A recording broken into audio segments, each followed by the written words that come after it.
anxiety and how environmental uncertainty is affecting productivity and well-being. This webinar is organized by Greenwich University in collaboration with Pakistan Economics Frontier. And the topic we are discussing today is important because it is in connecting climate change with mental health and the economy. It helps us understand how changes in our environment can affect people's work, their income, their mindset, etc. It is a great honor to introduce our guest speaker, Mr. Muhammad Ali Kamal, a well-known economist from Islamabad. He has studied in Quaid-e-Azam University, University of Warwick, and Colorado State University, and is currently working at Head of Employment and Research Section in the Ministry of Planning and Development and Special Initiatives. In past, he has also worked as the head of SDG section, macro section, and project appraisal section in the same ministry. Mr. Kamal has written many articles on different topics like trade, taxation, inflation, poverty, etc. And he's also a professional trainer and guest speaker in different institutes like PIDE, NEST, Zabest, Air University. And we are lucky to have him with him today. Sir, hopefully we are going to get a lot from you today. And now over to you. Thank you, ma'am. And I hope that I'll able to get a lot from the audience and you, because every time it's a learning. Whenever we, as a teacher, as an instructor, we go somewhere to give any lecture, whether it's a professional university or professional institute or a presentation or a webinar at any place. So thanks for having me. Thanks, Pakistan Economic Frontier, Greenwich University, and other guys who are involved in it. I trying to learn a Gen Z language. So they always have some words, dude or the guys and other things. So I started using those words as well, though I'm a Gen X guy who doesn't want to use even the millennial ones, but still.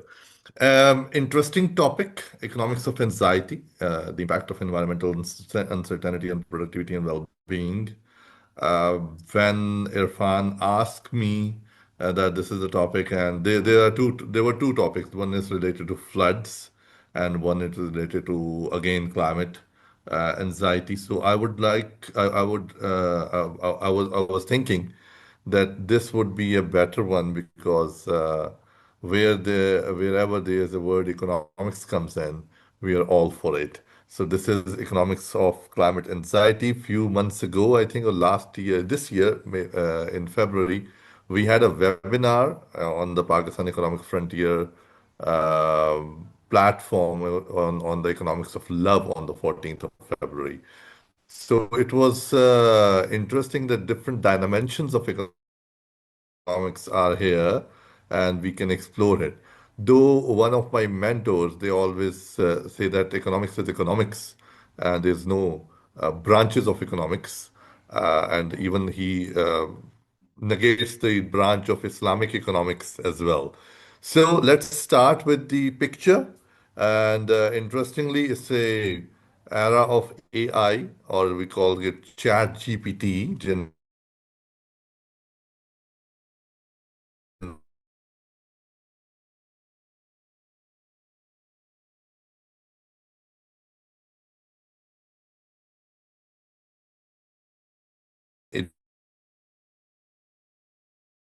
AI. And who is anxious, lots of anxiety on his face and his eyes, and there's a background of all kind of clouds, fire, drought, floods. So I said, okay, go ahead. So it gives me this picture. So it's in a proper AI generated picture which you are looking at, which is I think it's a wonderful because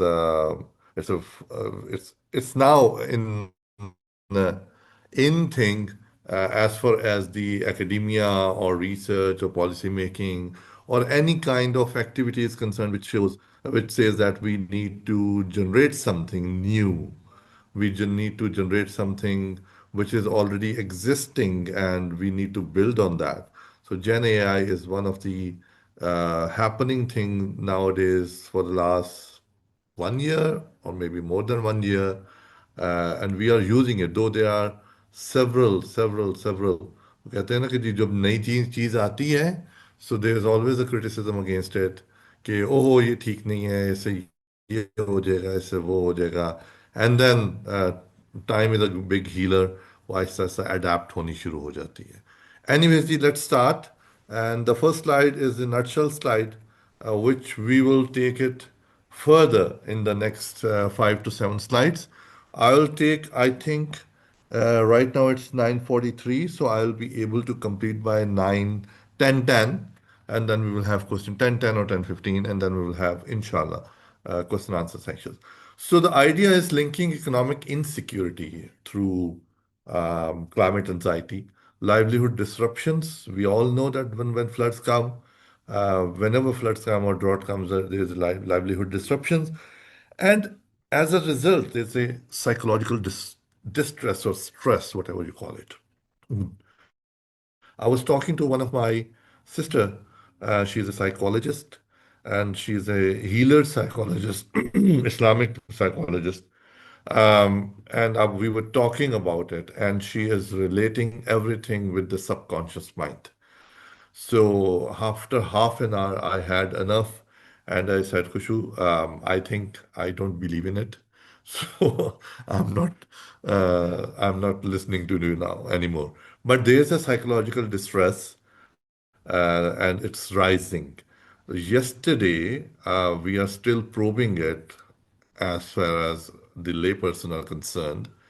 Yesterday, outside Serena, one of the SP in Islamabad, Adil, he secured second position in CSS. He shot himself. No idea why. He got a call from someone that's in on the social media again. He got a call from someone, and then he shot himself. No idea what psychological distress or stress he had. Let's hope for the best that his family remains safe. But these kind of activities are increasing, just not the economic security or livelihood disruption or floods or climate anxiety. The stress is increasing. Few days ago, two girls who gave the exam of metric, they secured quite a good marks. They lost only 100 marks, close to 100 marks, out of 1100, and they had suicide together. So it's increasing. That's rising, and due to climate, it's rising more. So it's a climate change which affects livelihood shocks, whether it's a crop loss, floods, displacement, job loss, that leads to economic insecurity, and it leads to disrupted social supports. When there's this disrupted social supports, it means that everyone is in distress. So everyone is looking at him or her, and no one is supporting. That's a wrong or a sweeping statement, but that's a what do you call it? सही बात है, because everyone is looking at their own house, everyone is looking at their own family, which is not wrong, totally not wrong. In a vicinity, in a village, or in a town, wherever there's a climate hit or a shock hits, and then when there's no social supports, then there's a rising social psychological stress. We call it climate anxiety, which leads to lower productivity, which is economics again, higher healthcare, social protection increases, long-run human capital cost increases, losses increases. And we have evidence of 2022 floods, and now we are working at the Planning Commission on the 2025 PDNA, which is post-disaster need assessment, in which, let's see, whatever is the million billion figures in dollars or in rupees come up. I think there will be around $7 to $8 billion damage and need assessment loss, which will come up, and we will ask again कशकोल लेके कि देंदा जा भाई, जितने भी आपकी औकात है वो देते जाओ हमें. So last time we got nothing effectively. वही projects which are running in Pakistan और which are close to approval, they are reapproved और दे आर रीइटरेटेड, ओके हम रोड नहीं अब बना रहे हैं, अब हम फ्लड्स के आपके ऊपर खर्चा कर देते हैं। So that's how it went and it was not very overwhelming. और लोग क्यों देंगे, हम खुद क्यों नहीं है, लेकिन अभी तक हमारा जो कशकोल वाला एक माइंडसेट है वो अभी तक ख़त्म नहीं हुआ है अनफॉर्चुनेटली। लेट्स सी दी क्या आगे होता है। एनवायरमेंट अनसर्टेनिटी जो भी हमारी होती है एंड उससे जो भी इकोनॉमिक लॉसेस होते हैं उसके दो तीन channels. Number one, direct channel, basically दो होने चाहिए थे, direct channel indirect channel. But direct channels are the ones which से द फ्लड्स आ गए, ड्रॉट्स आ गए, हीट वेव्स आ गए, क्रॉप्स डैमेज हो गई, होम्स आ गए, मार्केट डिसरप्ट हो गई, आपने एकदम से इमीडिएट इनकम लॉस करना है जो वो देख लिया है, and BISP comes up, some stimulus package comes up, आपको माइग्रेशन करनी पड़ जाती है, तो ये सारे डायरेक्ट इफेक्ट्स हैं। In 2022, 33 million houses were affected, mostly in the Balochistan, on the Kohistan line, and around 3.2 trillion rupees का हमें डैमेज हुआ। 3.5 ट्रिलियन की हमने रिकवरी नीड्स जो हैं वो निकाली, ये 16.3 बिलियन बनती है, and we ask for 30.5 billion damage and need assessment. Then chronic channels हैं जो आराम आराम से अफेक्ट करेंगे, बहुत आराम। प्रोलॉन्ग टेम्परेचर राइज हो रहे हैं, ग्लेशियर मेल्ट्स हो रहे हैं, रेनफॉल शिफ्ट्स हो रही हैं टोटली। इस दफ़ा का जो नाला डेक, नाला एक और रावी और फिर चनाब, इनमें जो फ्लड्स की सिचुएशन पंजाब में बनी है दैट वाज आफ्टर 1991 और 92।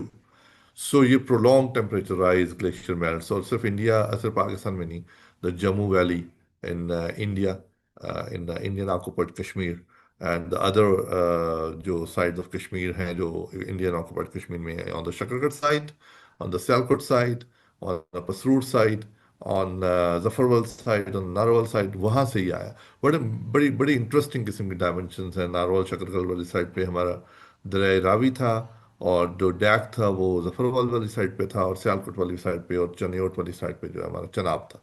सो and then we had Sutlej as well, जिसमें इंडिया ने पानी छोड़ा। सो ये क्रॉनिक चैलेंज है जी, और chronic uncertainty reduces investment in human capital, क्योंकि वही हम लगा देते हैं अपने ऊपर, उसके उसके ऊपर अगर हम उन्हीं को इक्विप कर लें। I don't know, let's think about it, we are sitting in a university webinar.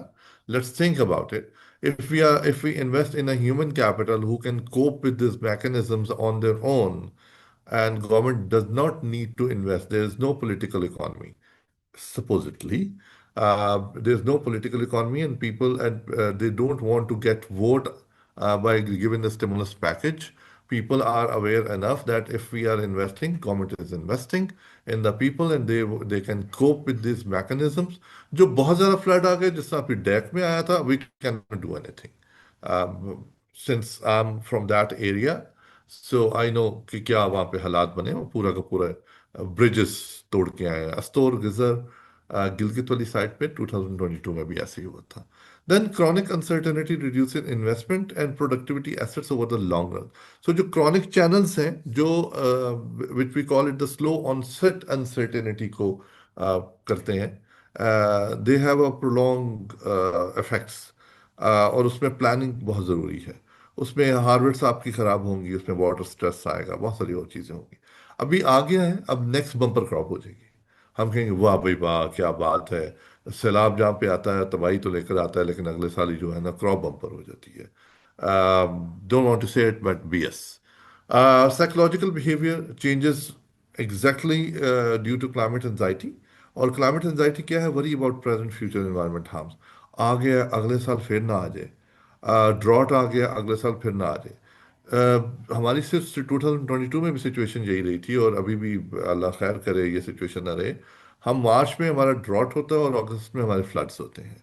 तो that's how we are bad at the climate actions. And जो रिपीटेड स्मॉल शॉक्स हैं, repeated small shocks, they are harming, and उसके ऊपर जो grief होता है about the loss, हमने बेटी की शादी करनी थी, हमने बच्चे को बाहर भिजवाना था, अब नहीं भिजवा सकते हैं, बच्चा रोला अपना उसने खुद डाला हुआ है, खानदान वालों ने अपना डाला हुआ है, रिश्ते खत्म हो जाते हैं, बहुत सारी और चीजें हो जाती हैं। So those all kind of stresses, और वो ओवरऑल उसकी जो हम कहते हैं कि बैंडविड्थ ऑफ कॉग्निटिव थिंकिंग, वो काम हो जाती है बच्चों के अंदर। जो छोटे बच्चे होते हैं वो भी उसका असर लेते हैं।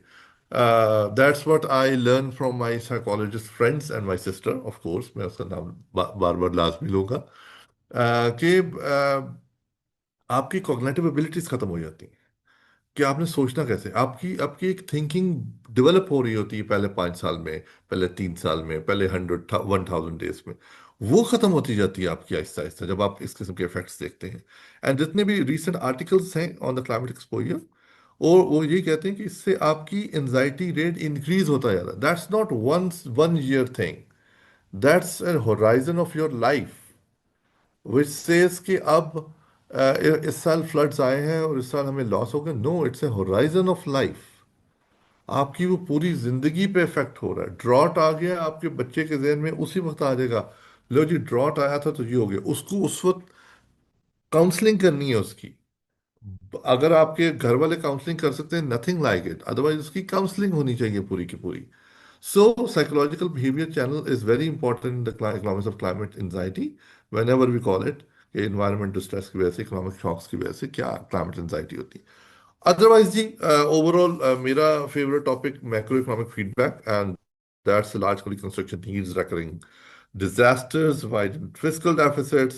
There's no widened fiscal deficit. हम supplementary grant से पूरा करके we cut down the PSDP programs and cut down all the subsidies, most of the subsidies जो हमारी जरूरी है वो हम देते हैं, लाजमी देते हैं। क्राउड आउट पब्लिक स्पेंडिंग आपको मैंने बता दिया। और इन जनरल वो हेल्थ एजुकेशन में था।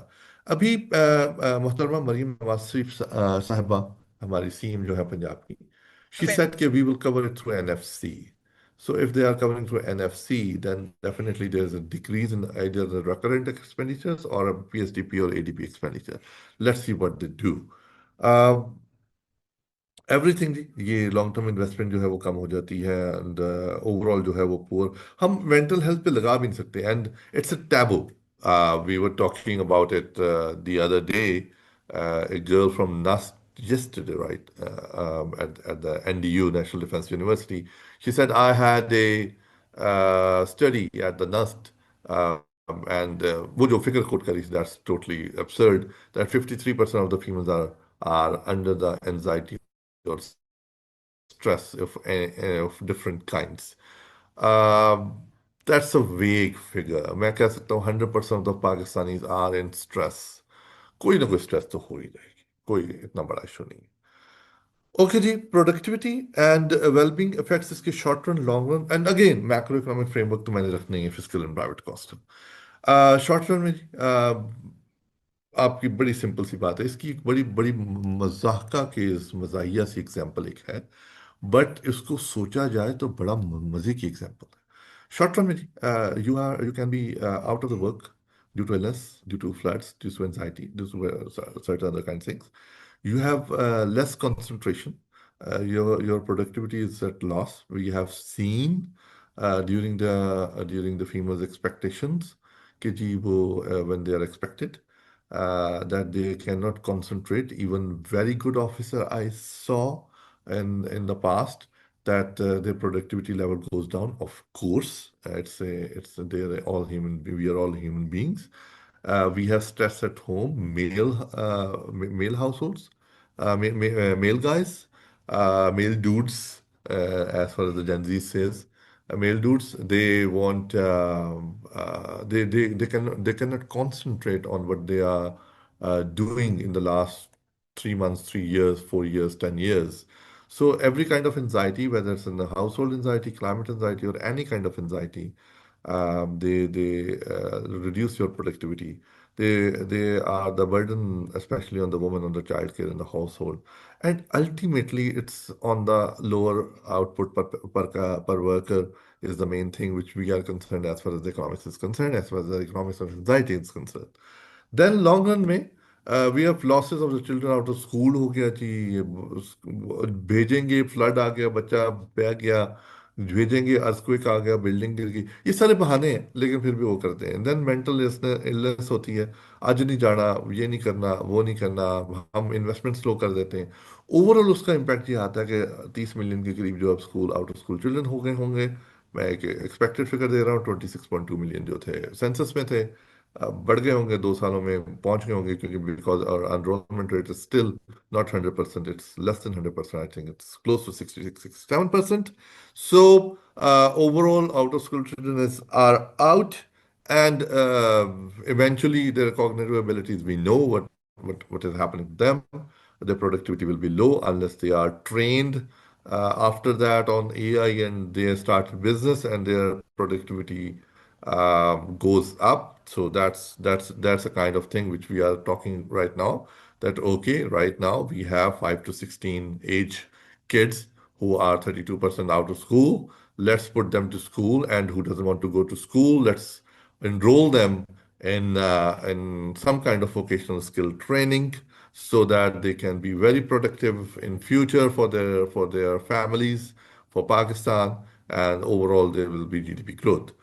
Uh, Another fiscal and private cost which says that there is a high healthcare spending on anxiety. There are social protection payouts. अभी नहीं हो रहे, अभी बिल्कुल नहीं हो रहे. That's what the Nest girl was talking about, the social protection, because yesterday was the topic of social welfare, social protection. So she said there is social protection payouts for the mental health or mental illness. And no, we are still thinking that is there an illness of mental illness or ਉਹਦਾ ਤਾਂ ਦਿਮਾਗ ਖਰਾਬ ਹੁੰਦਾ ਹੈ, ਉਹ ਪਾਗਲ ਹੁੰਦਾ ਹੈ, it's an abnormal activity. So whether we should invest in it or not, so we are still thinking in sarcasm way. So अभी यहाँ से हम आगे चलते हैं जी. Next, what are the opportunities and where and what to act? आपने ये देख लिया कि इश्यूज क्या होते हैं. अब हम देखते हैं कि कहाँ पे हम कर रहे हैं. Scale up shock responsive social protection. जब मैं सोशल प्रोटेक्शन कह रहा हूं, मैं खास तौर पे, it doesn't mean social safety net और it doesn't mean social welfare, and it does not mean कि वो दोनों चीजें इसमें नहीं है. सो ये बड़ी गौर तलब बात है. सोशल प्रोटेक्शन एक लॉन्ग होराइजन के ऊपर पूरी लाइफ टाइम में आपको जितने रिस्क आ सकते हैं उसको हमने प्रोटेक्ट करना है, उसको हमने कोप करना है. हमारे पास कोपिंग मैकेनिज्म होना चाहिए. सोशल वेलफेयर उन वल्नरेबल्स के लिए है जो अभी इस वक्त वल्नरेबल हैं, हो सकते हैं, ओवर द लाइफ टाइम नहीं, आज, कल, साल, 2 साल, 3 साल. Social safety net, when ever climate hit, तो हम उसको कैसे इफेक्ट कर सकते हैं क्राइसिस में. सो तीनों की डिफरेंट डेफिनेशन है जी. तो we need to scale up shock responsive social protection. We call it adaptive social protection, given by Michael Devereux. Search कर लीजिएगा. और वर्ल्ड बैंक, जीआईजी आजकल इसी के ऊपर काम कर रहा है. उन्होंने कहा now we will work on adaptive social protection, we will give funding $300 million Pakistan. Pakistan जो है वो बीआईएसपी के थ्रू एडेप्टिव सोशल प्रोटेक्शन करेगा. ये एक वीक एरिया था, हम पाकिस्तान में इन्वेस्ट कर सकते हैं. हम German, EU, world bank, America, इधर उधर से पैसे पकड़ेंगे. वो उनका धंधा है, वो उनका काम है. वो हमेशा ये दिखाना चाहते हैं, ये गैप है पाकिस्तान और डेवलपिंग कंट्रीज के अंदर, where we do want to invest, where do not have any money. वो उनका काम है, वो कर रहे हैं. बिस्मिल्लाह, मोस्ट वेलकम. ओके जी. Expand unconditional cash transfer, conditional cash transfer, livelihood rehab, flood drought affected households को भी करके, और जहां पे वो आ सकता है उसको भी. जो कैश है जब लोगों के हाथ में आता है, और खासतौर पे cash in micro economics, we always say, अगर इकोनॉमिस्ट बैठे हुए हैं तो अगर नहीं याद है तो जाके देख लेना. कुर्सियानिस की बुक में भी है, निकलसन में भी है, बहुत सारी और बुक्स में भी है. जो कैश ट्रांसफर है वो आपको हायर डिग्री ऑफ सेटिस्फेक्शन, यानी कि हायर इंडिफरेंस का पे ले जाता है. जो सब्सिडीज हैं या इन काइंड है, वो भी आपको हायर सेटिस्फेक्शन पे ले जाता है. But higher satisfaction is more in terms of income transfer than the subsidy transfer. ये आप दोबारा से माइक्रो अगर अपनी रिफ्रेश करनी है तो आप बिल्कुल कर सकते हैं. Integrate mental health into disaster management. अभी तक नहीं हो रही, अनफॉर्चुनेट है. ये हमारी अपॉर्चुनिटी है, हम मेंटल हेल्थ को डालें. But the issue is with me, specially as a policy maker. मैं बहुत कैंडिडली बहुत बड़ा बोलने जा रहा हूँ अभी फिलहाल. अल्लाह खैर रखे।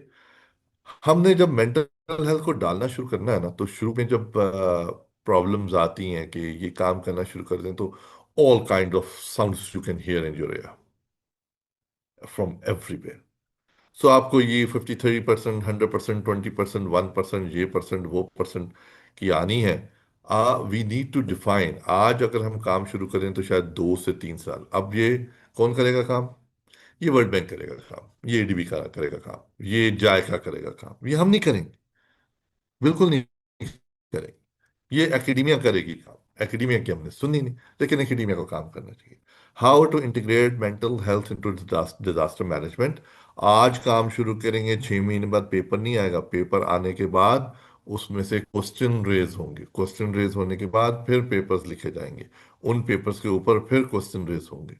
करते करते करते करते ये 2 से 3 साल का एक होगा। इसमें आपकी वो जो हम कहते हैं ना, government academia linkage, industry academia linkage, donor academia linkage, ये वो फॉर्म करने पड़ेंगे, ये तीनों ही। क्योंकि इंडस्ट्री ने भी इवेंचुअली मेंटल हेल्थ को इम्प्लीमेंट करना है, बीआईएसपी ने भी करना है, सोशल प्रोटेक्शन अथॉरिटी सिंध की जो बन चुकी है, अभी पंजाब की बनी हुई है, उन्होंने भी करना है। डोनर लेकर आएगा एजेंडा, उसने भी करना है। So they will all work on it. I hope that you have already know about multi-dimensional poverty index. मजे की बात ये इस नाम से नहीं, लेकिन सबसे पहले ये तनवीरुल इस्लाम और मरहूम आरिफ नवीद ने बनाया था। जब सबीना अलकार ने बनाया, तो कहीं पे मुझे आरिफ का और तनवीर का नाम उसमें नजर नहीं आया। अलकार फॉस्टर मेथोडोलॉजी है, ठीक है, उनकी अपनी मेथोडोलॉजी है, it is different from Arif Naveed and Tanvirul Islam. But Arif और तनवीर को एक्सेप्ट तो करते हैं ना, साइट तो करते हैं, कुछ क्रेडिट तो देते हैं। So while sitting in SDPI, he has, I think, district ranking or something like this. इसकी रिपोर्ट ही येलो कलर की मुझे याद है, in 2010 or 9 I think. Anyways, so donor जो है वो आपके पास आएगा और वो करेगा, लेकिन जो हमारे एकेडमिया है, I would request them to integrate mental health into disaster management. इसको किसी न किसी तरह स्टडी करने की कोशिश करें। क्लाइमेट स्मार्ट लाइवलीहुड आके invest in climate smart agriculture, we all know that. Micro irrigation, I all know that. Agro insurance, we all know that. Diversified off-farm work to reduce income volatility, we all know that. Irfan मेरा ख्याल है बता देगा आपको जब comment section में आएंगे, कि कितनी एग्रो इंश्योरेंस हो रही है अभी, कितने परसेंट लोग कराना चाह रहे हैं। एक हमारा इस्लामिक माइंडसेट भी है, इंश्योरेंस हलाल है, अच्छा तकाफुल कर लो, अच्छा तकाफुल में भी जी ये जी, तकाफुल में आधे आधे हो जाते हैं। Is it pure Islamic? It is pure not Islamic, it is semi Islamic. और फिर जी आगे चलो जी, तकाफुल में जो लोग मान जाते हैं, अच्छा जी हमारी तो औकात ही नहीं तकाफुल कराने की, हम तो आड़ती से ले लेते हैं, वगैरह वगैरह वगैरह। सो आपको climate smart livelihood programs start करने पड़ेंगे, चाहे प्राइवेट सेक्टर हो, सिविल सोसाइटी हो, गवर्नमेंट हो, डोनर्स हो, जो भी है। But it needs to be started as soon as possible. It is the need of the time. Nature based solution एक और भी मसला है। 10,000 रुपये एकड़ पे जमीन ले ली, फायदा होगा तो बड़ा जबरदस्त होगा। 10,000 रुपये एकड़ पे कहीं जमीन आपको पूरे पाकिस्तान में मिलती है ना, मैं फर्टाइल लैंड की बात कर रहा हूँ। Nature based solution, risk reduction, infrastructure, restore wetlands थी, बहुत इंपॉर्टेंट, बहुत इंपॉर्टेंट। मेरी बड़ी बात हो रही पिछले 7 साल से कि रीस्टोर वेटलैंड्स, इसके अलावा चारा नहीं है। हमने जितनी भी हमारी एम्बैंक्समेंट्स हैं रिवर की, वो स्ट्रेंथन करनी है, हर हालत में करनी है। हमें अर्ली वार्निंग सिस्टम बनाना है। हम बलूचिस्तान में लोकल गवर्नमेंट प्लान जब दे रहे थे, तो हमने ये बहुत ज़्यादा कहा कि यार पिछली, सपोज हम सबात में बैठे हुए हैं, कालाम में, और वहाँ पे अगर फ्लड्स आने शुरू हुए हैं, तो एटलीस्ट म्यांदम में और बहरीन में हम बता तो सकते हैं यार 15 मिनट तक थोड़े को है ने, निकल जाओ, निकलना है। सो हम कुछ ना कुछ तो कर ही सकते हैं ना। ठीक है, जिन्होंने बिल्डिंग्स वगैरह दरिया के ऊपर बनाई हुई हैं, उनका तो कुछ नहीं हम कर सकते 15 मिनट में, but at least we can evacuate people from there. निकलो, शाबाश। Finance and governance, create climate budgeting, tagging होनी शुरू हो गई है। Provincial climate finance cells, I hope, Sindh का मुझे पता नहीं है, let's see whether we have it और not. One stop climate finance coordination to de risk projects for private investors. We have already started it. Under the IMF programme. मजे की चीज आपको बताओ, ठीक है जी, we are working on it right now. Last में जी अपॉर्चुनिटी, बहुत सारी और भी अपॉर्चुनिटीज हमारे पास। इसको मैंने क्लब किया हुआ है अभी। Mental health system strengthening. हम कैसे मेंटल हेल्थ क्लिनिक्स बना सकते हैं? जहां पे BHU है वहां पे मेंटल हेल्थ स्पेशलिस्ट भी होना चाहिए। जहां BHU है वहां पे मेंटल हेल्थ के कुछ गाइडलाइंस होनी चाहिए। जहाँ पे RSC है वहां पे गाइडलाइंस होनी चाहिए। ठीक है, आप DHQ से ऊपर नीचे ना लेकर आए, पर अगर इसको हम बेसिक हेल्थ पे लेकर जाते हैं तो its primary care. So mental health is the primary care, so it should be available at the BHU level. अब आप सोचें कितनी साइकियाट्रिक्स होंगे, कितने साइकोलॉजिस्ट होंगे, वो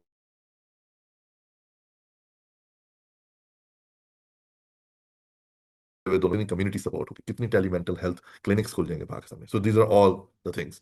किस किस ने करना है जी काम? अच्छा जी, काम किस किस ने करना है जी? किसी ने नहीं करना, हमने नहीं करना। Prime minister office, cabinet, ministry of climate change, department of environment at the provinces, ministry of finance, financing भी तो देनी है ना, मिनिस्ट्री ऑफ प्लानिंग, रिसर्च वगैरह भी तो करनी है और करवानी है, NDMA, provincial chief secretaries and planning departments, ministry of national health services. यहाँ पे एजुकेशन मिनिस्ट्री भी आनी चाहिए थी। एजुकेशन मिनिस्ट्री भी मतलब कहीं और प्रेजेंटेशन होगी तो आप पे डाल दूंगा। सो ये तमाम वो डिपार्टमेंट्स और मिनिस्ट्रीज हैं which are needs to act as far as the government is concerned. Now, donors are IFIs. I've already talked about the academia, civil society, private sector, donors, government. So donors are IFIs. World Bank, ADB, ISDB, DCF, Green Climate Fund, bilateral donors, यहाँ पे defeat भी आ सकता है, यहाँ पे EU भी आ सकता है, GIZ भी आ सकता है, AII भी आ सकता है, बहुत सारे हैं एग्जाम्पल के तौर पर लिखे हुए सारे के सारे। Private sector, commercial banks, state bank of Pakistan, insurance, agri business वाले, टेलीकॉम वाले, आपके फौजी फर्टिलाइजर वाले, दाऊद हरकुलिस वाले, आपके कोई और किसी किस्म के भी। So yeah, all these guys are need to act. Civil society. So I just want to say, पहले मैं पूरा कर लूँ इसको, फिर मैं I just want to say, आखिर में बताता हूँ। सिविल सोसाइटी, NGOs हो गई, कम्युनिटी बेस्ड ऑर्गेनाइजेशन होगी, CSOs मेंटल हेल्थ की हो गई, फेथ लीडर्स हो गए, लोकल काउंसिल्स हो गई, all these guys are need to act. Then academia and research में पहले बहुत अच्छे तरीके से कह चुका हूँ। Universities, think tanks, monitoring system बनाएं, कॉस्ट बेनिफिट एनालिसिस करें, वैल्यूएशन करें, अकाउंटेबिलिटी करें। भाई आपके पास वो जो होता है ना इकोनोमेट्रिक्स लगा के impact of one thing on the other, उसको छोड़ के भी बहुत सारे काम है। सिर्फ यह है कि उसमें होता है कि अच्छा जी फंडिंग कहाँ से आएगी। बहुत बड़ा इशू फंडिंग का, लें पूरी दुनिया में फंडिंग अवेलेबल है, बहुत सारी जगह पे अवेलेबल। होता यह है कि एक एक प्रोफेसर के पास आठ आठ नौ नौ फंडिंग्स होती हैं और एक एक बाकी प्रोफेसर के पास कुछ नहीं होता। मीडिया एंड कम्युनिकेशन, मुझे बड़ा डर लगता है इनसे, ये हमेशा नेगेटिव पोर्ट्रे करते हैं। To shape risk communication, normalize help seeking for mental health, बहुत इंपॉर्टेंट ड्रामाज आजकल बन रहे हैं मेंटल हेल्थ पे, लेकिन कुछ ज्यादा एग्जैजरेट कर जाते हैं। जब मेरी साइकोलॉजिस्ट से बात होती है वो कहते हैं इतना ही होता है, एग्जैजरेट नहीं करते हैं। So bottom line is, it's a nation approach. It's a whole of nation approach. It's a whole of society approach.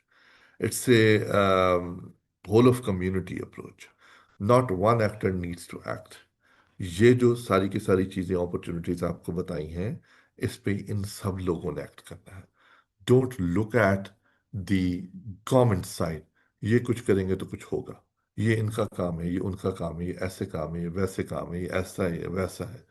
Government ने पार्क्स बना दिए हैं तो उसकी सफाई आपकी जिम्मेदारी है। अगर उस पर भी गवर्नमेंट की जिम्मेदारी होनी है तो फिर ये कहना कि गवर्नमेंट की जॉब्स बहुत ज़्यादा है, ये बहुत ज़्यादा है, वो बहुत ज़्यादा है, तो वो खर्चे बहुत ज़्यादा वो कम होने चाहिए। फाइनेंसिंग रिक्वायरमेंट जी, in the end macro climate financing requirement जो है वो $348 बिलियन की। इसको जरा डिवाइड कीजिएगा अगले 5 साल में, 7-8 साल पे कर में, ठीक है। ये तकरीबन अगर 8 साल पे मैं करूं तो ये 43.5 बिलियन डॉलर्स एडिशनल है। क्या हमने $43.5 बिलियन हर साल दिए हैं एडिशनल क्लाइमेट चेंज को? अच्छा, वो कहते हैं 43.5 बिलियन जो है वो एडिशनल तो है, लेकिन ये हमें बाहर से आने हैं, ये सिर्फ इधर से नहीं आए। हमने नहीं खर्चा करना, ये हमें बाहर से मिले। उसमें से 144% जो है वो अडेप्टेशन और रेजिलियंस पे, जो हमारा मेन प्रॉब्लम, और 56% मिटिगेशन पे है, जो हमारा मेन प्रॉब्लम है भी और नहीं भी है, जिसमें डिकार्बनाइजेशन भी है। हम कितने कार्बन से बिजली प्रोड्यूस करते हैं? इंडिया 48% कर रहा है, चाइना 46% कर रहा है, हम तो 3% पे। सो हमें मिटिगेशन का उतना बड़ा फायदा नहीं हो रहा है उसको मिटिगेट करने का। और हम अभी हैं भी 1% से नीचे जीएचजी एमिशन। खैर वो दैट बिसाइड द पॉइंट, वो आज का टॉपिक नहीं था। आजकल हमारा क्लाइमेट वो और उसके ऊपर एनजाइटी के ऊपर था। इमीडिएट रिकवरी जो थी उसके ऊपर हमारा 16.3 बिलियन खर्चा होना था। मेंटल हेल्थ की आखिर में आपको मैं एक फिगर बता रहा हूँ जिसके ऊपर आप सर पकड़ के बैठ जाएंगे, कि हर साल जो हमारा बजट है मिनिमम, वो सिर्फ $2 पर पर्सन अगर हम लगा दें, which is basically $500 million per year.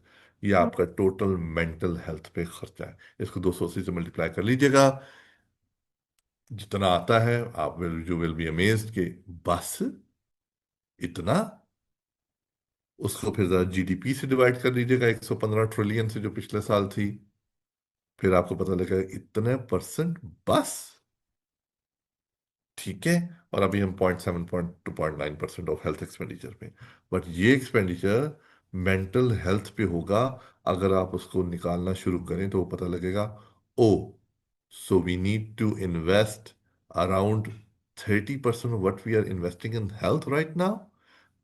अब दूसरी बात ये प्राइवेट भी हो सकता है, ये पब्लिक भी हो सकता है। अभी मैं $2 पे हूँ, 6 पे नहीं गया।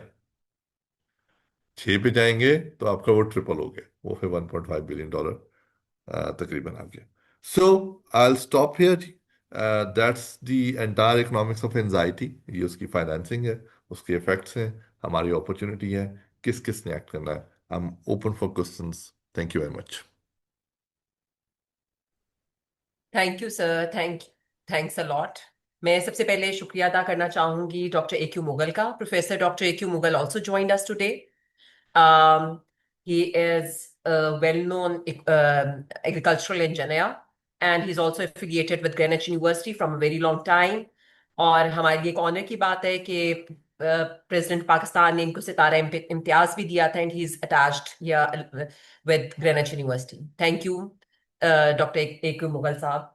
Anyways, back to the situation कि आपने जो अपना ओपनिंग किया था कि एंजाइटी का एलिमेंट प्रेजेंट है, तो यस, रिसेंटली हमने जो देखा था, अभी कल वाला जो इंसिडेंट आपने शुरू में कोट किया, तो यू वर राइट, हमारे पास एंजाइटी का एलिमेंट मौजूद है। That whether that is any SP who is doing in Islamabad, any DC who is doing at something with him in Gujranwala, या आपके क्वेटा का SP का इस सिचुएशन थी, एंजाइटी के एलिमेंट है। लेकिन अब climate anxiety, that's a burning topic, because अब अगर हम देखें तो because of the previous floods, अभी जो हमें रिसेंट फ्लड्स अभी हमें हिट किए हैं पाकिस्तान को, उसके अंदर आपका जो इंडस्ट्रियलिस्ट है, ये जो सियालकोट का है, he is also very much affected with this situation. और उसकी एंजाइटी का एलिमेंट इस वक्त बहुत हाई पीक, उसका पीक पे है। सो एनीवेज, यहाँ पे मैं कमेंट सेक्शन में देख रही थी, किसी ने ब्रेन फॉग का भी जिक्र किया हुआ था। तो उन्होंने, आपने जो कहा मेल का बाइसनेस की वजह से सर कमाल, तो उन्होंने कहा था नहीं जी, irrespective of gender the situation is there. तो यस, यू आर राइट, आपके पास ब्रेन फॉग का एलिमेंट जो है that is still there. Moving towards the question answer session, पहले मैं एक दो क्वेश्चंस करूंगी। अगर किसी ने कोई क्वेश्चन करना है तो you are open, you can write in the chat box and we will sir will answer that. Sir, पहला क्वेश्चन ये है कि जैसे आपने कहा कि हमें रिसेंटली फ्लड्स ने हिट किया 1992 में, अगर रिसेंट इसका देखो तो 2022, अब फिर 2 साल के बाद, 2.5 साल के बाद सिचुएशन इसी तरह है। तो गवर्नमेंट, आप इंटरनेशनली और नेशनली इसके साथ अटैच रहे हैं, तो गवर्नमेंट इसके लिए अब सिर्फ हमने एज एकेडमिक्स की साइट पे ही इस पे पेपर्स करने की, गवर्नमेंट इसको सीरियसली लेके इस पे खुद कोई काम कर रही है? जी सर। जी मैम, नहीं नहीं नहीं, काम हो रहा है, ऐसी बात नहीं है। बट द थिंग इज के दो तरीके के काम है ना। So we need to invest in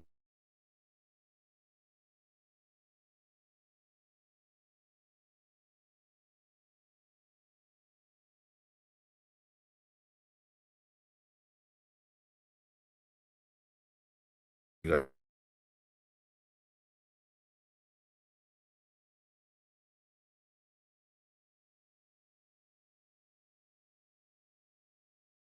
thanks report three and report by UNDP, तो हम यूएनडीपी की रिपोर्ट को ज्यादा क्रेडिट देते हैं।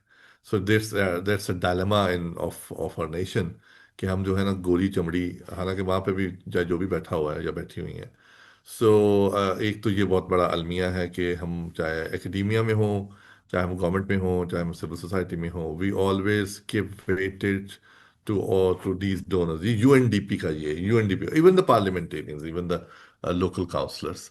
सो हमें आके यूएनआरसी ने उस वक्त, वो दूसरा वाला आरसी होता था, आजकल तो यही है, उसने हमें यही कहा कि look, we are here to support you, but do tell us that what you need after the damage assessment. You need to be resilient enough to cope with those floods and drought and other situations, कि जी आपको कैसे इसके ऊपर काम करना हो। जो academia है, उन्होंने रिसर्च करके बताना ये होगा कि लोगों को किस किस्म की इफेक्ट्स हर साल आ रहे हैं, क्या पॉसिबिलिटी है इफेक्ट्स की। और उसके बाद गवर्नमेंट रिसर्च नहीं करती। ये मैं आपको बहुत सिंपल सी बात बता, गवर्नमेंट रिसर्च को यूज करती है। गवर्नमेंट रिसर्च करवा सकती है थ्रू पीएसडीपी प्रोग्राम्स। गवर्नमेंट के पास वो पैसे नहीं है कि जी उनके पास पैटी कैश हो और वो पाइट को पकड़ा दे पैसे और उसे कहे जी कि यार इसके ऊपर जरा पांच सात रिसर्च पेपर। नो, ये पॉसिबल ही नहीं है इनके पास। वो फिर यूएनडीपी, वर्ल्ड बैंक, एडीबी को कहेंगे कि यार finance them.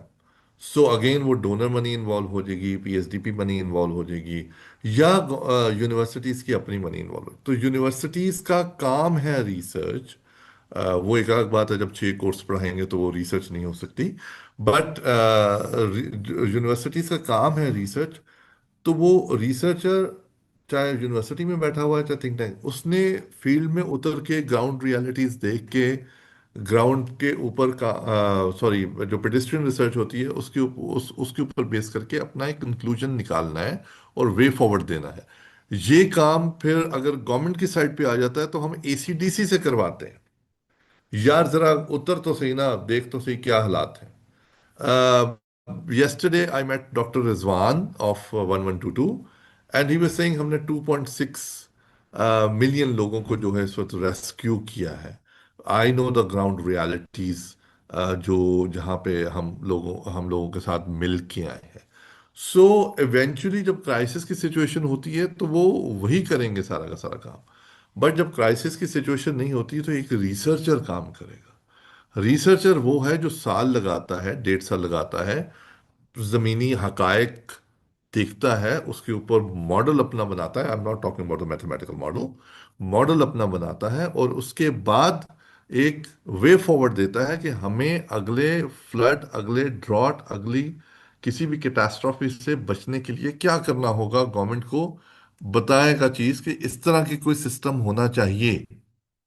So that's how it goes. अगर मैं ग्रीनिश के बिल्कुल नाम नहीं लेना चाह रहा, आईबीए का नाम ले लेते हैं। आईबीए यूनिवर्सिटी के हेड आजकल मेरे ख्याल वो हैं हमारे इकोनॉमिक्स ऑफ पाकिस्तान लिखिए, जैदी साहब। जैदी साहब is very influential in the circles.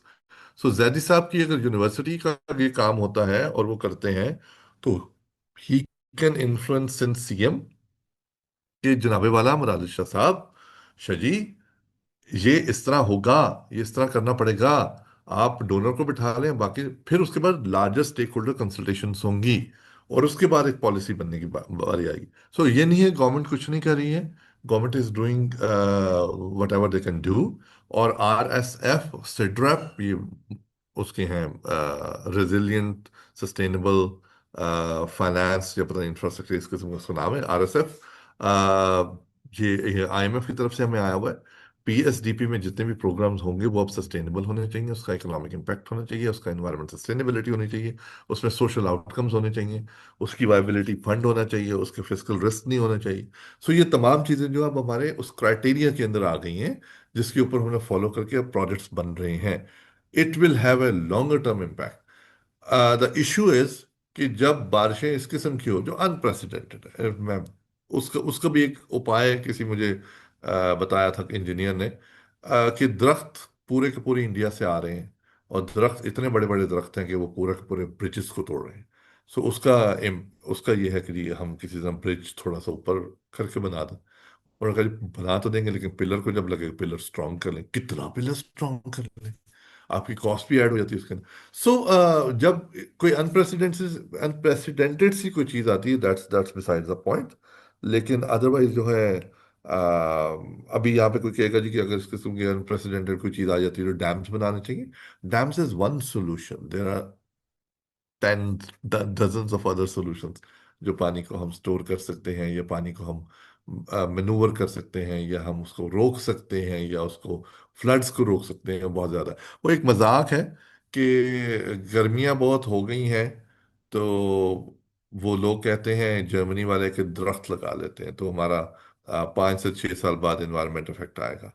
कुछ कहते हैं जी कि ऐसा करते हैं हम, एसीज कम कर लेते हैं, इससे हमारी एनवायरनमेंट जो है वो पोल्यूट होनी बंद हो जाएगी, हम उसको इंसोल्यूशन घर को कर लेते हैं, 5 साल के बाद 10 साल के बाद हमारे ओवरऑल जो एनवायरनमेंट पे इफेक्ट आएगा।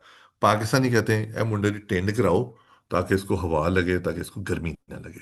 तो ये एक मजाक वाली बात तो अपनी जगह पे होगी, but this is a fact कि हम बहुत मायोपिक सोचते हैं, आज क्या करना है, अभी क्या करना जी सर, बिल्कुल सही। अब हम क्वेश्चन आंसर सेशंस की तरफ चलते हैं। पहला question doctor A Q Mughal ने आपसे पूछा है, that is about the recovery period of the country at large, what you suggest, what will be the recovery period. Secondly, एक क्वेश्चन है अबाउट द रिसर्च क्वालिटी, कि हमारी रिसर्च क्वालिटी जो है इन terms of quality that is not that much good, that is questionable in fact, जो question आया हुआ है। लेकिन हमारी इतनी भी क्वेश्चनेबल नहीं है मेरा ख्याल है। मारिया जो है, she is asking about the quality of research, और अगर आपकी क्वालिटी ऑफ रिसर्च के बारे में है तो आप किस तरह की रिसर्च को सीरियसली, या किस पेपर्स को आप लोग लेते हैं। अब तो मेरा ख्याल है आपके गवर्नमेंट साइड में भी इसका इनिशिएटिव रिसर्च का लेना शुरू कर दिया है। जैसे मैं एचईसी की तरफ से देखती हूँ कि वो ग्रांट्स भी दे रहे हैं इसके ऊपर कि आप कोई भी पॉलिसी मेकिंग की साइड की रिसर्च करेंगे, तो क्वालिटी मेरा ख्याल है मारिया बेहतर हो रही है। एनीवेज, जी सर कमाल, what do you think about the recovery period at the country. है। तो रिकवरी पीरियड डिपेंड्स ऑन कि कब हम शुरू करते हैं, क्या शुरू करते हैं। क्या हमारी पिछले फ्लड्स की रिकवरी हो गई है? नहीं, अनफॉर्चुनेट। अब मैं 20 साल पुरानी बात करूं, क्या हमारी 2005 अर्थक्वेक में सारी रिकवरी हो गई है? आप जरा कश्मीर जाके देखें, आप कई जगह जाके शर्मिंदगी होगी। आई don't no, 90% recovery is possible in the next 2 to 3 years। और जहाँ पे हमारी अच्छा, रिकवरी का भी चक्कर ये है कि whatever we decide, I remember in 2022 when the floods होके चले गए, so I was talking to livestock department. मैंने कहा 80,000 लाइफ स्टॉक उनके ज़ाया हुए थे, मर गए थे, रिप्लेनिश हुए? 2 साल बाद की बात है, उन्होंने कहा नहीं हुए।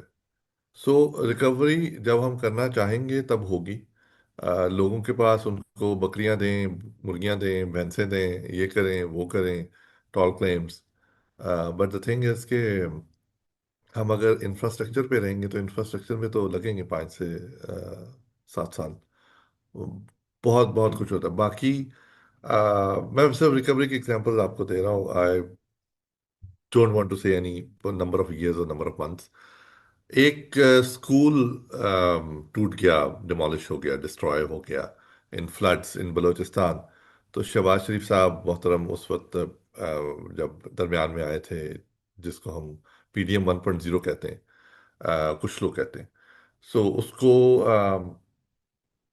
वहाँ पे खड़े उन्होंने कहा चीफ सेक्रेटरी साहब से, चीफ सेक्रेटरी का ताल्लुक सिंध से ही है, इस वजह से मैं नाम नहीं ले रहा उनका। चीफ सेक्रेटरी साहब से कहा कि ये मुझे 2 महीने में चाहिए स्कूल। 2 महीने में सर बन गया। But this is one of the event. हर जगह पे जाके प्राइम मिनिस्टर ने ये नहीं कहना ये 235 स्कूल मुझे 2 महीने में चाहिए। आज 12 डिस्ट्रिक्ट्स में 27 प्रोजेक्ट्स चल रहे हैं under one project in Balochistan. 9 lakh के करीब बंदा वहां पे एम्प्लॉय हुआ हुआ है। अगर इस किस्म की कोई वॉर फुटिंग पे काम हो तो बिल्कुल हो सकता है। हम बहुत अच्छे लोग हैं, 2 2 3 3 महीने में बना सकते हैं। वो नागासाकी हिरोशिमा की लोग एग्जांपल देते हैं, बाद में पाकिस्तान के ऊपर लोग एग्जांपल्स देंगे। So recovery period could be in 1 year. Recovery period may not be in 20 years. So ये है, बाकी 90% रिकवरी हमारी 5 1 साल में हो जाएगी। लेकिन हमारा फिर अगला, अल्लाह खैर रखे, अगला फ्लड भी आने के चांसेस हैं। और ये फ्लड्स अब न्यू नॉर्मल है, वो आ रहे हैं। As far as the research is concern, I agree with जो भी मोहतरमा हैं, बेटी बच्ची हैं, जो जो भी हैं, बहन हमारी, कि रिसर्च बहुत अच्छी नहीं हो रही। रिसर्च की फाइंडिंग्स बहुत अच्छी नहीं आ रही हैं।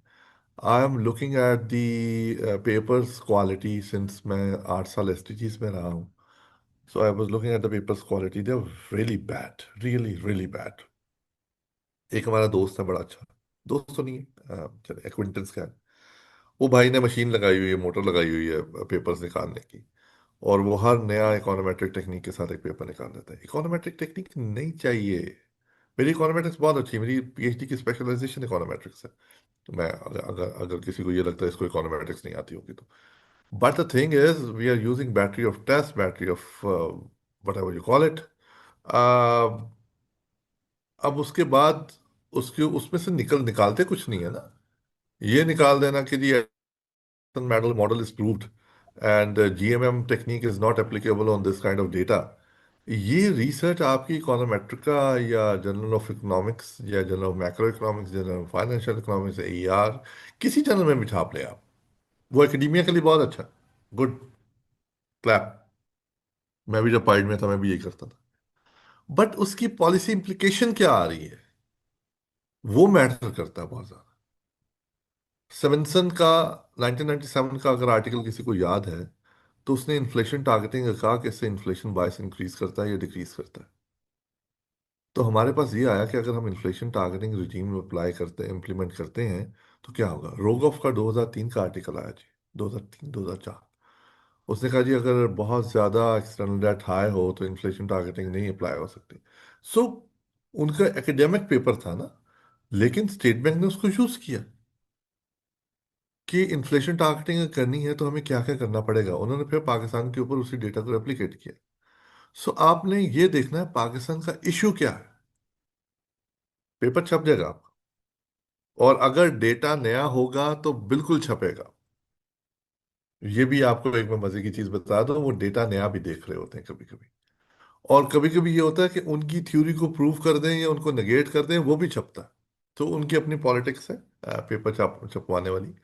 बट द इशू इज कि हमारे इतनी पेपर की क्वालिटी अच्छी नहीं आती। 99% पेपर्स जो हैं हमारे बहुत ही वेग होते हैं।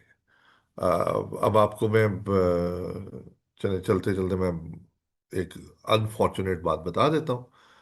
पॉवर्टी का इनइक्वालिटी के ऊपर इम्पैक्ट टाइम सीरीज डेटा से चेक किया हुआ है। मैं जब देखा तो मैं कहा यार, मैंने उस लड़के को भी फोन किया। मैं कहा जनाबे वाला है कि गीता जी, कहने सर टॉपिक कैसा है। मैंने कहा दफा का टॉपिक है, तू को इंटीग्रेशन लगा रहा है क्रॉस सेक्शन उस डेटा पे जिसमें ब्रेक्स है। आप उसको पहले पूरा करते हो और फिर खुद ही डेटा जनरेट करके खुद ही उस पर को इंटीग्रेशन लगा रहे हो। इसके ऊपर बहुत सारे डिफरेंस एंड डिफरेंस इक्वेशंस बन जाती हैं, सूडो पैनल्स बन जाते हैं, क्रॉस सेक्शन स्टडीज हो सकती हैं। आपने एकेडमिकली जो भी करना है करो, बट पॉवर्टी और इनइक्वालिटी को हमें पता है कि कैसे एनालाइज करना है। को integration is not the way to do it. उसको उसके ऊपर एमफिल मिला हुआ है। अब मैं क्या रिसर्च की और बात करूं।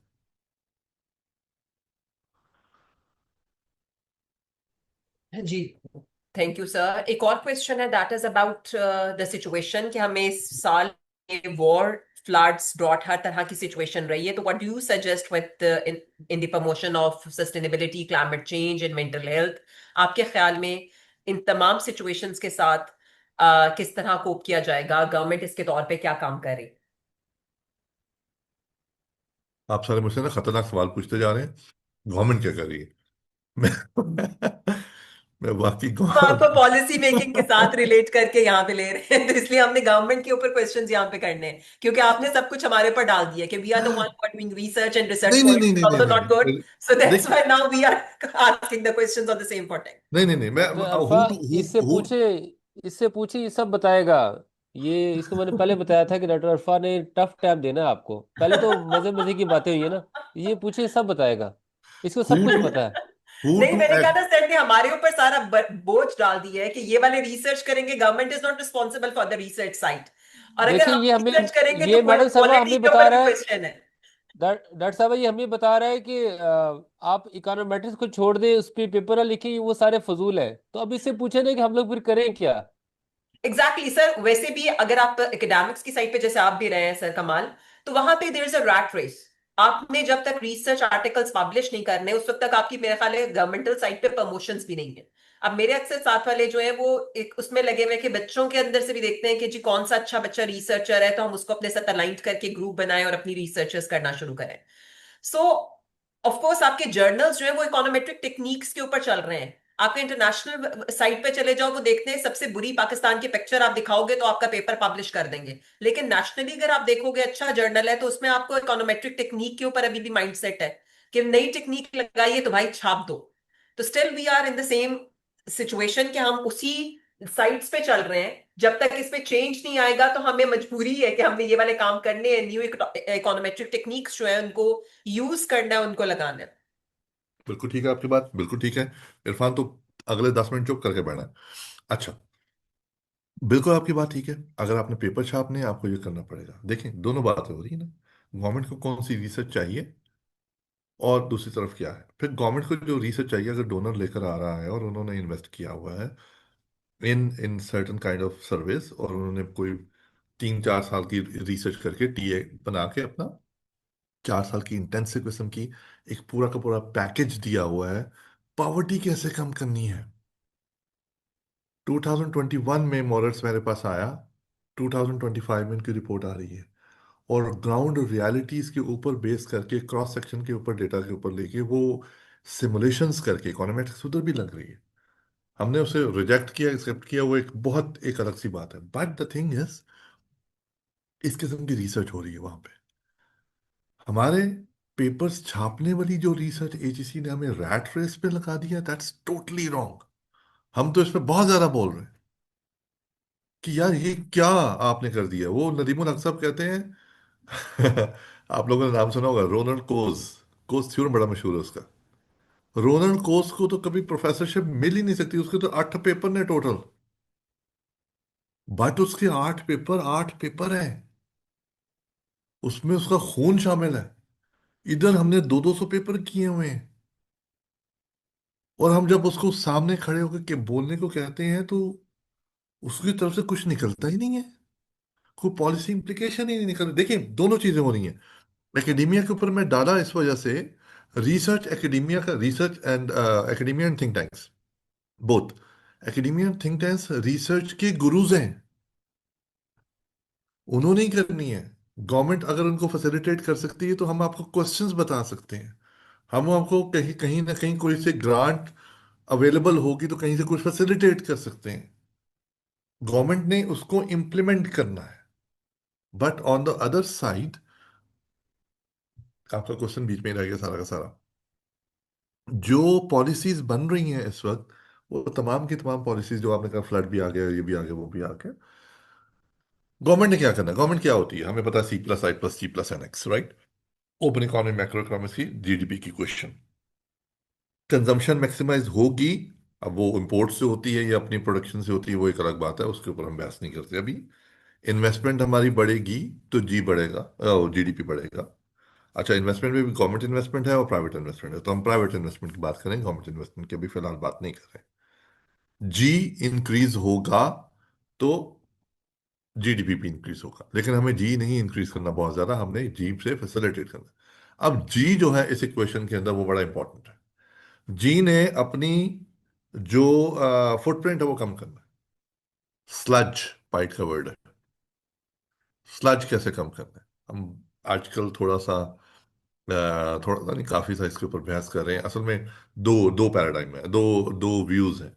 एक ये है, सीपैक आ गया, सही हो जाएगा।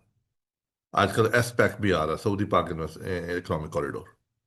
वो आ गया तो सब कुछ ठीक हो जाएगा। नहीं, हमने उनको आने देना है। सो बिस्मिल्लाह, आए, most welcome.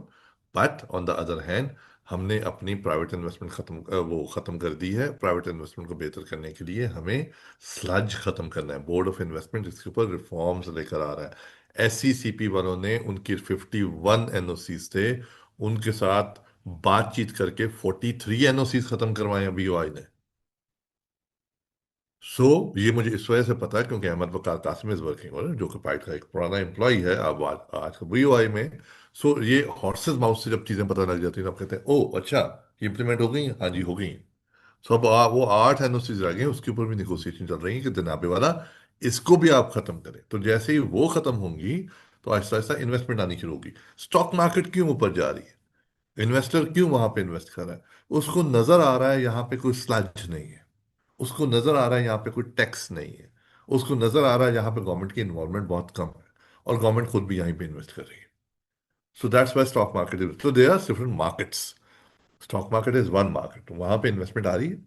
Real estate market, वहां पे लोगों ने अभी होल्ड करके चीजें रखी हुई हैं, वहां पे टैक्सेस ने बेड़ा गर्क किया हुआ है, वहां पे गवर्नमेंट फैसिलिटेट नहीं कर रही है अभी फिलहाल, क्योंकि वो एक डेड इन्वेस्टमेंट है। वहां पे लोग पैसे डाल देते हैं और वो अपना अपना पैसा साल में जितना भी लाखों रुपए कमा के निकल जाते हैं उस मार्केट से। वहीं पे फॉरेन इन्वेस्टमेंट भी आती है, वो मार्केट आजकल नहीं चल रही है। सो आजकल सिर्फ और सिर्फ एक मार्केट चल रही है जो कि स्टॉक मार्केट है। हमने इन दोनों मार्केट्स के साथ साथ रियल मार्केट भी चलानी है। रियल मार्केट के अंदर मनी मार्केट भी, गुड्स मार्केट भी है। सो हमने रियल मार्केट की तरफ आना है। जैसे ही हम रियल मार्केट की तरफ आ गए, यहाँ पे स्टार्च खत्म हो गया, लोगों ने इन्वेस्ट यहाँ पे करना शुरू कर दिया। उसके दो ही तरीके हैं, यहाँ पे टैक्स कम कर दें या स्टॉक मार्केट पे भी टैक्स लगा दें। एक एक व्यू है। सो बेसिकली बेसिक आइडिया यही है कि हमने उसको चलाना कैसे। So government is working on it. उड़ान पाकिस्तान के ऊपर जो है आहिस्ता आहिस्ता, आगे मैं कहूँगा आहिस्ता आहिस्ता काम हो रहा है बिकॉज रिफॉर्म पैकेज। अगर हमारे पास कुछ 750 रिफॉर्म्स की गुंजाइश है तो 750 रिफॉर्म्स यकमुश्त नहीं हो जाएंगे। सिर्फ यह है कि सिनर्जेटिकली चलना चाहिए था, सिनर्जेटिकली चलना चाहिए, सिस्टमैटिक अप्रोच लेनी चाहिए कि आज हम इसको शुरू करेंगे तो फिर। अच्छा, मजे की बात यह है कि जब हम एक चीज शुरू करते हैं तो लोग उठ के आ जाते हैं, एग्रीकल्चर ज्यादा बेड़ा गर्क कर दिया, एग्रीकल्चर का ये हो गया, एग्रीकल्चर का डीजल नहीं कम किया, एग्रीकल्चर का वो कर दिया, एग्रीकल्चर एक हमारा एग्रीकल्चर हमारे माइंडसेट से नहीं जाता है। एग्रीकल्चर में इनोवेशन जीरो है। वहां पे किसने इन्वेस्ट करना है? अब मैं दोबारा यूनिवर्सिटी थिंक टैंक्स कहूंगा।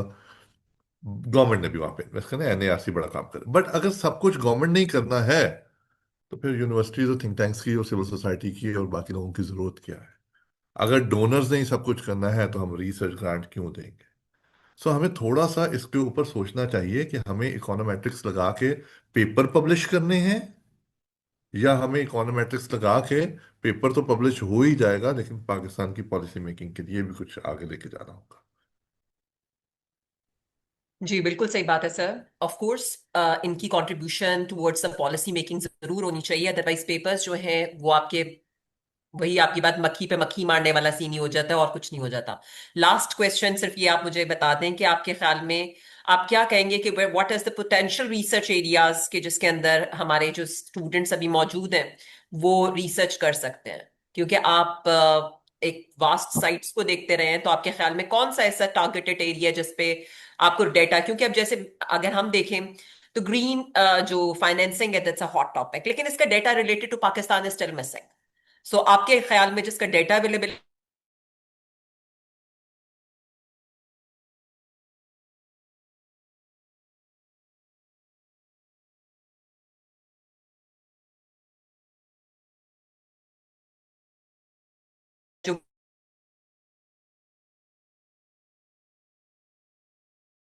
जो भी हो जाए। डेटा अवेलेबल, हाँ, उनके इंडिकेटर्स कैसे बनाने हैं वो एक इशू होता है। दूसरा ये होता है हम इंटरनेशनल इंडिकेटर को लेके हम ढूंढ रहे होते हैं, ए वाला इंडिकेटर चाहिए, ये उसने यूज किया हुआ है।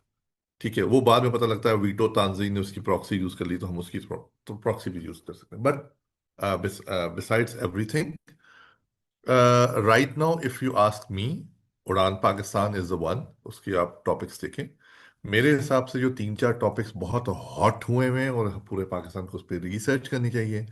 हमने बिजली की प्राइस कैसे कम करनी है, अफोर्डेबल कैसे लेकर आना है उसे, क्लीन तो वाली भी एक पूरा का पूरा चक्कर है, उस पर काफ़ी रिसर्च हो भी रही है, कर भी रहे हैं, गवर्नमेंट को समझ भी आ रही है। But on the other hand NDCs में हमने 60% का, इमरान खान साहब जो है वो अनाउंस कर रहे थे वर्ल्ड इकोनॉमिक फोरम पे, अब NDC 3.0 उसको रिवाइज कर रहे हैं। बट हमने सिर्फ ये देखना ये है कि जी अगर क्लाइमेट वाली साइड पे चले जाएं तो इसको कैसे अचीव करेंगे हमारे जो एनडीसीज हैं। नंबर टू, हम अपनी एक्सपोर्ट्स कैसे बढ़ा सकते हैं, प्रोडक्ट्स आइडेंटिफाई करते हैं, ये प्रोडक्ट्स हैं जो ये कंट्री यहाँ से एक्सपोर्ट कर रहा है, हमारा उसमें कंपैरेटिव एडवांटेज है, या इंटर इंडस्ट्री ट्रेड या वर्टिकल इंटर इंडस्ट्री ट्रेड वाली साइड पे भी ले जाएं, तो ये हमारा एक पोटेंशियल एरिया है जहाँ पे हम इंक्रीज कर सकते हैं। ये सियालकोट, ये गुजरांवाला, ये कराची, ये हैदराबाद, यहाँ से ये प्रोडक्ट्स चल सकती हैं, हॉरिजॉन्टल नेटवर्क्स बन सकते हैं, and we can pitch it into China. China की मार्केट बहुत बड़ी है, ट्रिलियंस ऑफ की ट्रेड की, ट्रिलियंस ऑफ डॉलर्स की। अगर हम उसमें से 40 से 50 बिलियन डॉलर की ट्रेड एक्सट्रैक्ट कर लेते हैं कि हम वहाँ ट्रेड एक्सपोर्ट्स एक्सपोर्ट वहाँ पे भिजवाना शुरू कर दें, तकलीफ होगी, सब कंट्रीज को तकलीफ होती है, लेकिन जो उन्होंने मलेशिया से मंगवाना है वो हमसे मंगवा लें, जो उन्होंने इंडोनेशिया से मंगवाना है वो हमसे मंगवा लें, जो उन्होंने इंडिया से मंगवाना है वो हमसे मंगवा लें। So there is a chance कि हम आराम से हर साल 16 बिलियन डॉलर से एक्सपोर्ट हमारी बढ़ जाए। अभी हमारा माइंडसेट, सुनते हैं मुझसे कुछ ये लोग सारे के सारे, ये है बंदे तैयार करो, बंदे बाहर भेजो, वो रेमिटेंसेस भेजेंगे आपको। बहुत खुश होते हैं, ये सडन स्टॉप किसी दिन लग गया ना तो मारे जाएंगे हम बहुत बुरी तरीके से। हमारे एक बहुत बड़ी काविश समझी जाती है, दो तीन तीन काविशें। अनफॉर्चुनेटली बीआईएसपी में हमने इतने लोग एनरोल कर लिए, हमें आईएमएफ का लोन मिल गया और हमारे रेमिटेंसेस इंक्रीज हो गए। ये हमारी बहुत बड़ी काविशें गिनी जाती हैं। मुझे बहुत अफसोस होता है कि ये हमारी काविशें गिनी जाती है, triumph which has been achieved, कुछ उल्टा पुल्टा ना मैं कह दूं। एनीवेज, सो एक एक्सपोर्ट्स का हो गया, ये क्लाइमेट चेंज का हो गया। देन जो सोशियोलॉजी वाली साइड पे है वो देखें। अभी मैंने एक काम करवाना शुरू किया था, वो बच्ची के स्कूल्स दोबारा शुरू हो गए, तो अभी जरा रुका हुआ है, नेक्स्ट सेमेस्टर सही, कि सोशल नॉर्म्स क्या हैं जो एजुकेशन में बच्चों को नहीं आने दे रहे, जो लड़कियों को फील्ड में नहीं आने दे रहे। 2-3% इंक्रीज हो गई, आपके लिए खबर है। Labour force participation of females, अभी लेबर फोर्स सर्वे आ रहा है, कुछ दिनों में लॉन्च हो जाएगा। सो क्या वो वजह है कि जिसकी वजह से ये फीमेल लेबर फोर्स पार्टिसिपेशन बहुत लो है? Cultural social norms. वो कल्चरल सोशल नॉर्म्स क्या है? वो बड़ी मजे की हाफ, अभी हाफ कुक स्टडी है हमारी। लेकिन उसके ऊपर आपके बच्चे बच्चियां जाके वहां पे अपने घरों में, अपने एरियाज में, कितने डिस्ट्रिक्ट्स हैं पाकिस्तान में, आप सोचें, अगर हर एक डिस्ट्रिक्ट के अंदर जो तहसीलें हैं वहां पे अगर आप छोटा छोटा काम भी शुरू कर दें, मैं अमूमन ये कहता होता हूँ 169 टारगेट्स ऑफ एसडीजीज, अगर 100 टारगेट्स के ऊपर रिसर्च होनी शुरू हो जाए तो 16,900 रिसर्च पेपर सिर्फ इन्हीं टारगेट्स के ऊपर आ सकते हैं। और अगर हम उसको डिस्ट्रिक्ट वाइज कर देते हैं तो 136 डिस्ट्रिक्ट के साथ आप मल्टीप्लाई कर देते हैं तो इतना डिस्ट्रिक्ट वाइज डेटा भी हमारे पास 169 टारगेट्स पे आ जाएगा। और 100 रिसर्च, 100 मैंने क्यों निकाला है, मैंने उस दिन देखा था कि जी कोई 100 पेपर होता है फिर एक पॉलिसी बनती है। सो ये तीन चार है, फिर एथिक्स भी है हमारा, बहुत इंपॉर्टेंट है, एथिक्स के ऊपर बहुत अच्छी रिसर्च हो सकती है। देन एक और मजे का काम है जो आजकल पीएचडी का शायद इस दफा का है या नेक्स्ट ईयर का है, ई पाकिस्तान के ऊपर, कि हमने डिजिटल पाकिस्तान के ऊपर क्या क्या कर सकते हैं। सो लेकिन exports is one thing, climate is another, and थोड़ा सा एथिक्स और एम्पावरमेंट के ऊपर सोचें कि हम कैसे इस कल्चरल और सोशल नॉर्म्स को बेहतर कर सकते हैं। ये जो गालम गलोच वाला कल्चर आ गया, बदतमीजी वाला कल्चर आ गया, इसको हम कैसे ख़त्म किया जा सकता है। अभी भी ये लोग सोच रहे हैं कि शायद हमारा कोई जेन जी उठेगा और पता नहीं किस किस को श्रीलंका और नेपाल और पता नहीं बांग्लादेश की तरह जो है वो कुटना शुरू कर देगा। अभी भी हमारा माइंडसेट यहीं पे है, हमारी एथिक्स, हमारी वैल्यूज जो है वो बिल्कुल जीरो हो चुकी हैं। सो ये भी एक बहुत बड़ा रिसर्च एरिया है जिसके ऊपर रिसर्च की जा सकती है। But again I want to reiterate, affordable energy और क्लीन एनर्जी पे हमारे बहुत सारे जो साइंटिस्ट वो काम कर रहे हैं। एक्सपोर्ट्स बहुत इंपॉर्टेंट है।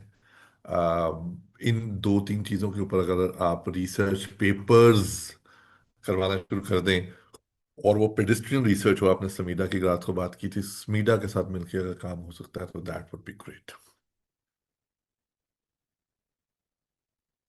जी बिल्कुल सर। हमारी कई ऑर्गेनाइजेशंस लाइक समीडा का, जैसे मैंने आपने कोट किया, वो इसमें काम भी कर रही हैं और उन्होंने काफी ज्यादा इसकी टूल किट्स के ऊपर काम भी किया है। और ये वाकई हमारे पास जो टॉलरेंस का लेवल है वो वाकई कम होता जा रहा है, जिसकी वजह से वो जो आपकी बात की गालम गलोच वाली situation that is still on. बस अल्लाह पाक हम सब पे रहमो करम करे। Anyways, thank you very much for your time and your taking interest and your sharing your knowledge and experience with us. On the behalf of Greenwich University, I'm very thankful to you, and also thankful to Pakistan Economics Frontier for their continuous support and collaboration with our organization. और मैं बहुत ज़्यादा शुक्रगुजार हूँ doctor AQ Mughal का भी, और तमाम faculty who joined us, and also all the participants who are present right now. Thank you. You're welcome, Ji, and thanks for having me. Thank you, Okay, Laura. Allah Hafiz. Have a Allah good day. Hafiz. Assalamu alaikum.